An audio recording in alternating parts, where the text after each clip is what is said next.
You are listening to The Vocal Technologist. Spoken tech for your ears. Hello and welcome back. It is Saturday, January 31st, 2026, and you are tuning in to a very special Founder Friday edition of The Vocal Technologist. I know technically it's Saturday morning, but, for the people listening to this, the builders, the founders, the work week doesn't really have a hard stop, does it? No, it doesn't. That's the founder curse. That Friday energy just spills right into Saturday morning coffee. It really does. But honestly, looking at the stack of research we have on the desk today, Yeah. I think we're going to need that extra time. The marketing landscape right now, it feels a little schizophrenic. It really does. It's like a tale of two cities out there. It's wild. On one side of the street, you have these hyper-intelligent robot agents doing your shopping for you. Digital butlers. Exactly. And then on the other side of the street, it's just slop. Slop is the technical term of the year, I think. Yeah. It has to be the technical term. It's this flood of AI-generated junk just filling up our social feeds. It's just chaotic. So our mission today is to unpack these massive shifts. We're going to look at everything from ChatGPT asking for Super Bowl level money for ads, Right, down to the secret, invisible metrics that are actually driving sales while everyone else is just chasing likes. and that's the goal. We need to figure out how you build a business when machines are generating, 90% of the content? How do you separate the hype from the tactics that actually, put money in the bank? Because it's so easy to burn cash right now. So easy. Speaking of burning cash, let's get right into the headline that made me spit out my coffee this morning. We're looking at reports on OpenAI's early ad pricing for ChatGPT. You want to guess the number, or should I just terrify you? I've seen the numbers. It's aggressive. It is roughly $60 CPM. $60. That is cost per 1,000 impressions. $60. Right. And just to anchor that for everyone listening, that's nearly 3 times the typical rate you'd pay for a really premium placement on Meta. On Instagram, yeah, it's astronomical. It is. And normally when I'm paying that kind of premium, I want incredible data. I want to know who they are, what they had for breakfast. The name of their first pet, yeah. Exactly. But with this, the reports say advertisers are getting, basic metrics, impressions and clicks. That's it. No conversion data yet. It does seem counterintuitive, but think about what you're actually buying there. You're not just buying eyeballs. You're buying trust. You're buying scarcity. In a world where every other platform is just flooded with this low-quality stuff, ChatGPT is positioning itself as the clean room. So it's premium TV pricing. It's premium television pricing because it's one of the few places left where the user is actually fully engaged asking questions and not just doom scrolling. That's a fair point. It's the Super Bowl strategy. Yeah. But let's contrast that clean room with the slop invasion that's happening everywhere else. This is the part that really worries me for, small founders who can't afford $60 CPMs. It should worry them. We are seeing a massive influx of low-cost AI-generated ads, just overwhelming social feeds. Performance marketers are using these tools to generate literally thousands of ad variations in minutes. And the cost to make them is practically zero, right? Cents. Yeah. Fractions of a cent. Yeah. And here's the problem. The algorithms are, for now, rewarding this. They prioritize these strange visuals and weird text because they get cheap clicks. It's a race to the bottom. I see this constantly. It's like the zombie internet. It feels like human creativity is being devalued just because a robot can do it cheaper. It is. And the user experience is degrading. People hate this stuff. But the platforms like Meta are really struggling to control it. Because it's not technically illegal. Exactly. It's not illegal. It's just trash. It's slop.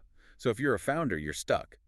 You can't afford the premium ads, but you don't want to damage your brand by rolling around in the mud. You don't want to be the brand that looks like an AI hallucination. Right. So what's the play here? If I'm launching a product in 2026, how do I survive? The research points to a strategy called oxygen monopolies. Oxygen monopolies. Okay, that sounds intense, like something out of a sci-fi movie. It is intense. The idea is that because attention spikes so fast now, the old model of slowly building awareness is, it's dead. You can't drip feed your brand anymore. You have to own it immediately. You have to own a clear category narrative right away. You have to suck up all the oxygen in the room for your specific niche. There was a great example of this in the notes. Harvey, the legal AI company. Harvey is the perfect case study. They hit massive revenue numbers with a tiny team, not by running the most ads, but because they became shorthand for the category. Right. You don't say, I need an AI legal assistant. You say, we need a Harvey. Precisely. It's the Kleenex effect, but accelerated. The key takeaway is that brand recall now matters way more than brand awareness. So awareness is I've heard of them, but recall is that's the only name I know. Exactly. And in a slop-filled world, if you aren't the first name that pops into someone's head, you basically don't exist. The brain just grabs the one thing it recognizes. That makes a lot of sense. So speaking of that messy feed, I want to pivot to engagement because if I'm a brand and I'm not getting likes, I feel like I'm failing. Right. Shouting into the void. Yeah, but the data suggests I might be wrong about that. You are likely looking at the wrong numbers. We need to talk about invisible engagement. Invisible engagement. Okay, that sounds like something a consultant made up to make me feel better about my low view counts. Don't worry, the ghosts love it. It does sound like a consolation prize, doesn't it? But the data is real. There was a study of, I think, about 13,000 posts. Guess what percentage showed visible engagement, likes, comments, the public stuff? Oh man, I know it's low, maybe 5%? Try 0.6%. 0.6. So nobody is liking anything. Barely anyone. We've moved to a lurker economy. But, and here's the twist, 22.3% of those same posts showed invisible engagement. Okay, unpack that. What counts as invisible? What are people doing if they're not liking? It's the private stuff. The two biggest ones are stops and Cs. Did the user stop scrolling? Did they hover? And crucially, did they screenshot it or save it? Okay. Those are high-intent actions. If I screenshot something, I actually care about it. If I like something, I might just be, being polite. Exactly. And this is why it matters for your bottom line. The study found posts with these invisible action saves, screenshots, had a shop engagement rate of over 10%. 10%. Okay, and what about the posts with just likes? Just 6.8%. Wow. That's a huge gap. So the passive observer is actually the active shopper. We've been optimizing for applause when we should be optimizing for bookmarks. That is the perfect way to put it. You want to be the bookmark. So how do we harness that? What should I be optimizing my content for? You have to rethink virality. The research breaks it down into 3 types. Empathy, debate, and resource. Okay. Empathy and debate get you likes and angry comments. But resource virality, creating something genuinely useful like a chart or a guide, that's what drives the invisible metrics. That's what builds a business. Because people save resources. They don't usually save an opinion. Exactly. But before we move on, there is one visible hack that the data says still works unbelievably well. And it's so simple. I love a quick win. Lay it on me. Reply to your comments. That's it. Just talk to people. It sounds so basic, but a study of 68,000 accounts showed that just replying to your comments correlates with a 21% increase in overall engagement. 21%, just for being polite. It's not just politeness, it's a signal. It tells the algorithm that the post is alive, that there's an active discussion. The algorithm loves living conversations. So the rule is, don't post and ghost. Don't post and ghost. I'm writing that down. Okay, since this is Founder Friday, let's get into the tactical weeds. The real nuts and bolts stuff. Let's do it. Conversion rate optimization. Okay, I saw this incredible case study from Mobbin.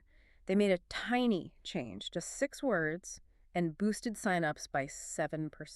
It's amazing how those small tweaks compound. What were the words? No credit card required, cancel anytime. Ah, the classic objection buster. They put this right at the moment of commitment. It seems so obvious now, but why does that specific phrasing work so well? It addresses the hidden friction. When a user is hovering over that sign up button, their brain is running a risk simulation. Am I going to get trapped? Is this going to be a nightmare to cancel? And you're just quieting that anxiety right before the click. Exactly. And speaking of clicks, we have to talk about the buttons themselves, the CTA. My buttons? What's wrong with my buttons? Well, if your button just says submit or download, you're probably leaving money on the table. Submit is such a terrible word. It sounds like I'm losing a wrestling match. It does. The data shows you need to use first-person phrasing, but you can get clever with it. Instead of save my seat, one test showed huge success with a button that said, I hate learning new things. Wait, that was the button. I hate learning new things. That was the negative option. It's called choice architecture. You give them 2 choices. Yes, sign me up for success, or no, I hate learning new things. It forces them to identify with the positive outcome. That's diabolical. I love it. Or you could just keep it simple but personalized. Yeah. Get my discount. The word my triggers a sense of ownership. That is powerful. Okay, now, here's one from the stack that feels completely wrong to me. We're always taught to reduce friction, right? Make checkout fast. Guest checkout is king, yeah. But there's data here suggesting we should ask people to register before they start shopping. That sounds crazy. I know, it sounds like heresy. Yeah. But the data from this experiment is, well, it's undeniable. Asking users to register at the start made them 58.1% more likely to actually register. 58%. But surely it killed sales. You're putting a wall up at the front door. That is the big surprise. It generated 13.2% higher total revenue over a year. Why?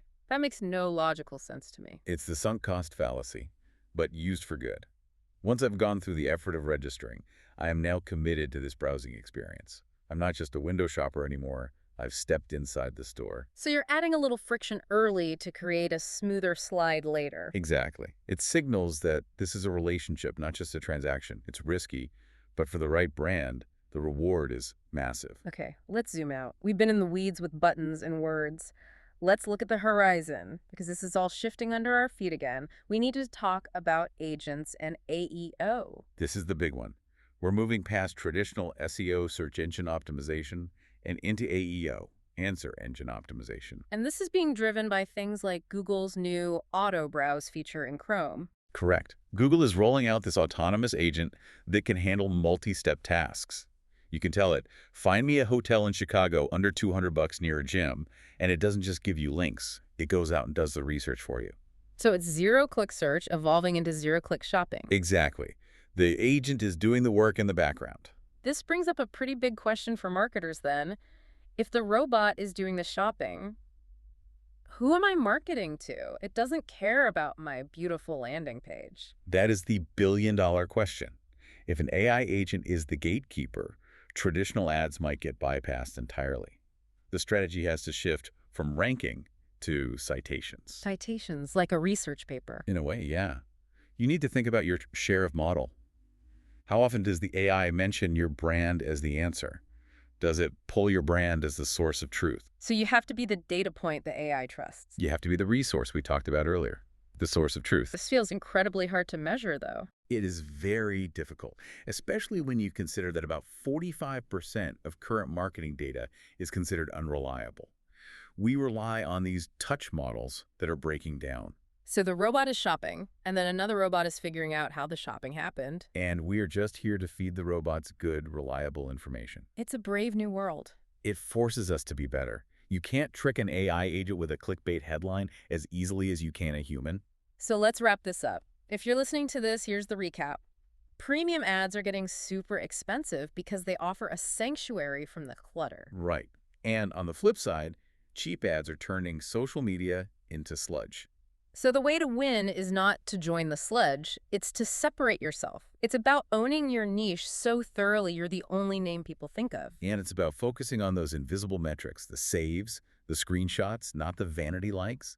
And practically, it's about respecting the user's anxiety and their time. I want to circle back to one final stat you mentioned before we started. It was about trust. Yes. In this era of skepticism, 93% of campaigns that focused on building trust delivered large business effects. 93%. That's a staggering correlation. Almost all of them.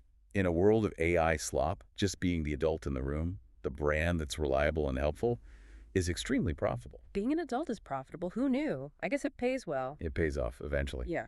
But I do want to leave our listeners with one final thought to mull over. All right. We talked about these auto-browse agents. As they start doing the shopping for your customers, you have to ask yourself a hard question. What's the question? Are you optimizing your site for a human to read or for a robot to scrape? Because the things that persuade a human emotion, design, story might be totally invisible to a bot that just wants specs and prices. You might soon need two completely different marketing strategies, one for the heart and one for the algorithm. 2 websites, 2 strategies, and 1 very tired founder. On that note, I'm going to go check my invisible engagement stats. Have a fantastic weekend, everyone, and happy Founder Friday. Goodbye, everyone. Spoken Tech for your ears.